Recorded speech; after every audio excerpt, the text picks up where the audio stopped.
If you've been on a low histamine diet and you're wondering how long you have to endure this hell for, I'm going to share you my thoughts and my experiences in working with my clients and whether or not I think IgG testing is actually worth it. Before I get into the exact amount of time that you should actually be on a low histamine diet, let's first talk about the fact that a low histamine diet is only going to help your histamine symptoms, sometimes only 20%. And people who have more mild histamine symptoms, a low histamine diet is going to make more of a difference for you, but for people who are more on the mast cell side of things, a low histamine diet might not make as much of a difference. And the reason for that is because you're going to have many root causes that need to be addressed. Things like mold, parasites, heavy metals, trauma, electromagnetic fields. Yes, it's important and it should be the foundation, but it's not going to be the deal breaker in getting you from this end of the spectrum and this end of the spectrum in getting rid of your histamine symptom. You have to keep in mind that it's a tool. In my opinion, many clients only need to be very strict low histamine for the first couple months. Protocols should be looking like is we're stabilizing for the first month, 2 months, sometimes longer for more severe chronic cases because it requires a lot of trial and error and a lot of going very slow. Months 2, 3, 4, 5, 6, that's when we're really getting into the protocols.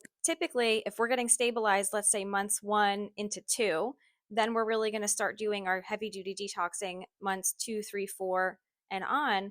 And then usually by 4 months, we're kind of coasting through things. We're nice and stabilized. This is the time that we can start experimenting, reintroducing those high histamine foods again. I think IgG testing is worth it. Well, when I first became a coach, I did, and I used to use it a lot. I've steered away from using it because I just don't think it's a great way to spend money on testing. There's much more other tests that I find are more valuable.